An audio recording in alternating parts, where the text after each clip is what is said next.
Assalamualaikum warahmatullahi wabarakatuh. Waalaikumsalam warahmatullahi wabarakatuh.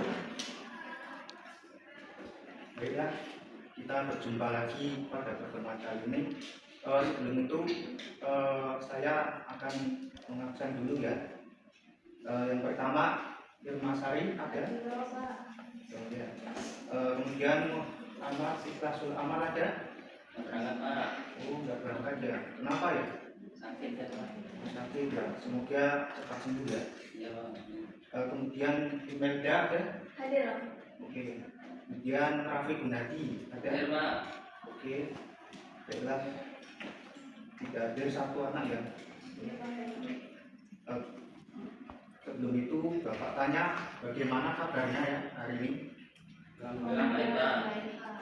Alhamdulillah. Kemudian Bapak ingin bertanya kepada kalian, apakah kalian tahu kita akan mempelajari apa? Yang tahu ya? Nah, kita akan mempelajari akhlak terpuji di dalam pergaulan remaja ya. Nah, kemudian Bapak akan sampaikan tujuan kita mempelajari. Temanya adalah untuk peserta itu agar memahami bentuk-bentuk akhlak terpuji di dalam pergaulan remaja. Kemudian peserta didik juga dapat menjelaskan dan menyebutkan dampak positif dari akhlak terpuji di dalam pergaulan remaja. Kemudian peserta didik juga diharapkan mampu menerapkan ataupun membiasakan akhlak terpuji di dalam kehidupan pergaulan sehari-hari. Nah, kemudian Bapak akan menjelaskan tentang lingkup materi yang akan kita bahas adalah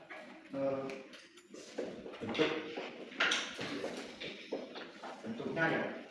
Kemudian kita akan membahas mengenai dampaknya. Dan yang terakhir kita akan membahas mengenai pembiasaan.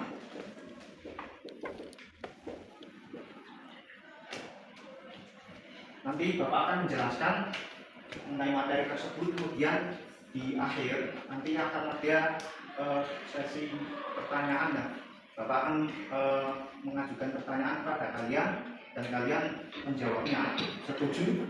Oke. Nah, kita akan memasuki materi ya. Silahkan bisa dicatat poin-poin penting yang akan Bapak sampaikan untuk memudahkan memahami. Nah, pertama bentuknya akhlak terpuji pergaulan remaja itu ada ini. Yang pertama adalah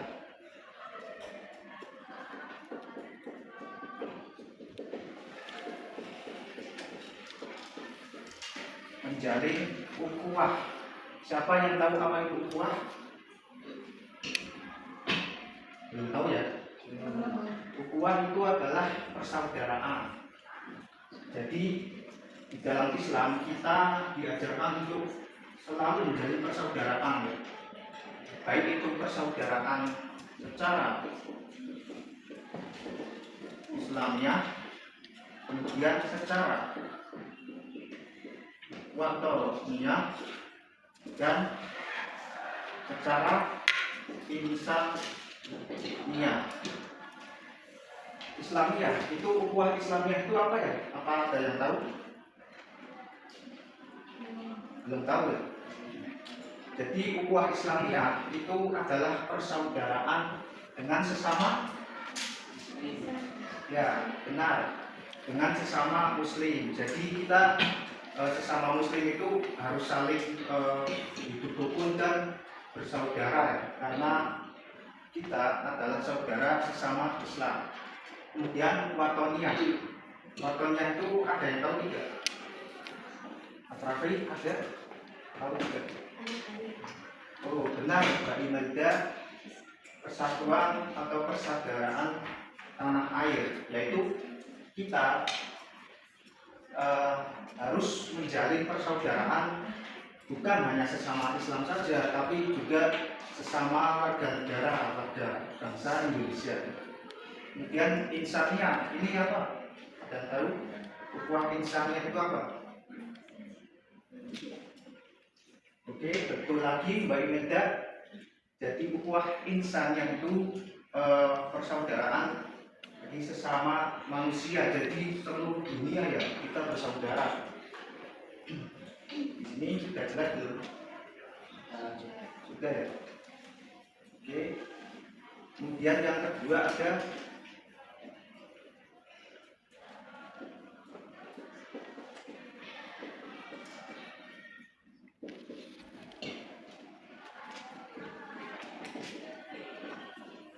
mengembangkan keilmuan. Ini maksudnya adalah kita sebagai remaja ya, kalian kan remaja ya, kelas 11 sekarang.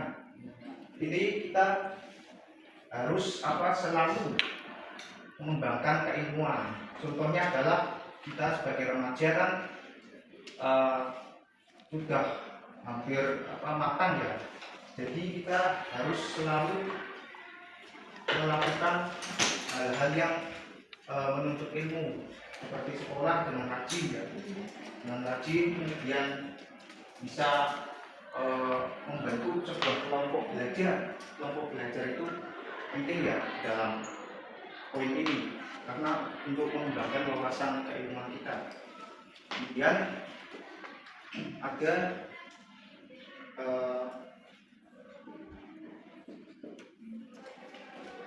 ini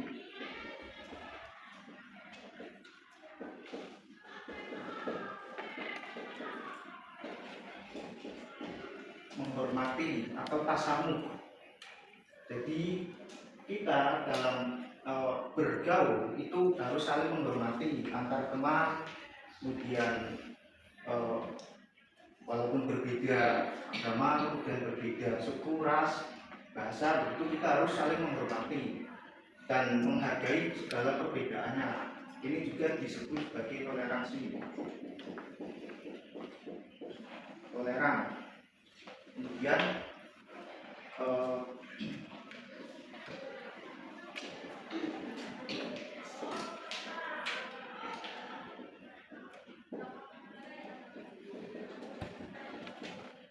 kita harus bijak dalam bermedsos. Jadi kalau kita bermedia sosial itu kalian punya kan media sosial? Oh tidak, kenapa ya? Oh tidak boleh ya? Itu bagus. Kalau kita punya media sosial, kita harus menggunakannya dengan bijak agar kita tidak terjerumus ke dalam arus ya. Kemudian kita akan membahas dampaknya.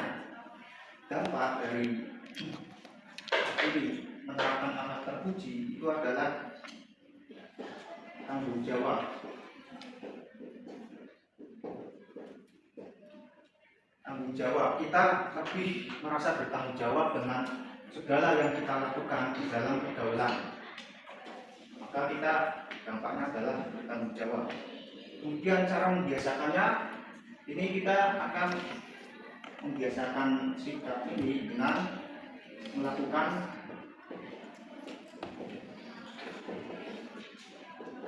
menutup aurat. Ini bagi perempuan ya, menutup aurat itu kan wajib. Ada yang tahu bagaimana batasan dari aurat perempuan sampai mana saja? Belum tahu ya.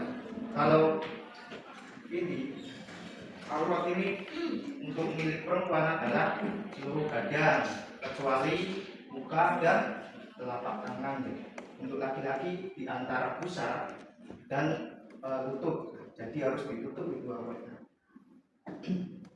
Kemudian kita akan membiasakannya dengan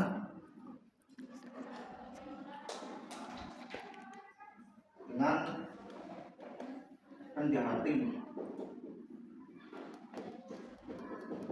Rendah hati ini juga perlu di dalam pergaulan ya. Kita dengan rendah hati maka kita akan harmonis hubungannya. Baik, karena ini sudah selesai maka saya akan mengajukan pertanyaan ya. Bagaimana pemahaman kalian dari materi tersebut? Nah, apakah ada yang bisa menyebutkan apa saja bentuk dari akhlak terpuji dalam pergaulan remaja? Ada yang bisa? Raffi? Ya Pak, Ya, apa saja?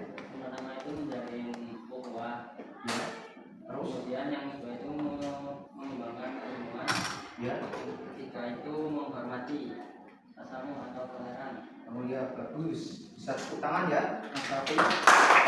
Kemudian, adakah yang dapat menjelaskan dampak positifnya bagaimana? Ada yang bisa? Tidak bisa? Enggak? Bisa? Mbak Irma? Belum tahu. Jadi dampaknya adalah kita lebih bisa bertanggung jawab ya. Itu dampaknya. Kemudian pembiasaan, bagaimana cara membiasakannya? Apakah ada yang bisa? Oke, apa? Oke, bagus ya, tepuk tangan dong. Baiklah, untuk mengakhiri ini maka adakah yang dapat menyimpulkan apa yang telah kita pelajari pada hari ini? Raffi misalnya bisa? Apa? Nah, ya, silakan. Apa? Ya, kesimpulan pada hari ini itu mengenai alat terpuji yang alat terpuji untuk pergaulan remaja. Ya. Nah, di alat terpuji ini tuh ada bentuknya, yaitu yang pertama dari ukhuwah, entah itu Islamiyah, Madaniyah atau Insani. Kemudian ada yang mengembangkan keilmuan, ada menghormati tasamuh. Kemudian ada dampak yang positif ya tadi, seperti tanggung jawab. Kemudian ada pembiasaannya. Pembiasaannya itu yang dilakukan biasanya itu dengan cara menutup aurat dan sikap rendah hati. Ya, bisa tepuk tangan. Terima kasih Mas Raffi atas kesimpulannya. Baiklah kita, saya akan memberikan tugas ya. Tugasnya yaitu kalian silakan buka LKS-nya halaman 70. Bisa dikerjakan, ada 5 soal uraian. Nanti minggu depan dikumpulkan ya. Baiklah, karena waktunya sudah habis maka Bapak akan penutupnya. Silakan Mbak Irma bisa dipimpin ya doa penutupnya. Mari kita berdoa dan berdoa sebelum menutup pembelajaran pada pagi hari ini dengan bacaan undangan. Alhamdulillahirabbil alamin. Baiklah, terima kasih atas perhatiannya. Tetap semangat dalam menuntut ilmu. Saya akhiri. Wassalamualaikum warahmatullahi wabarakatuh. Waalaikumsalam.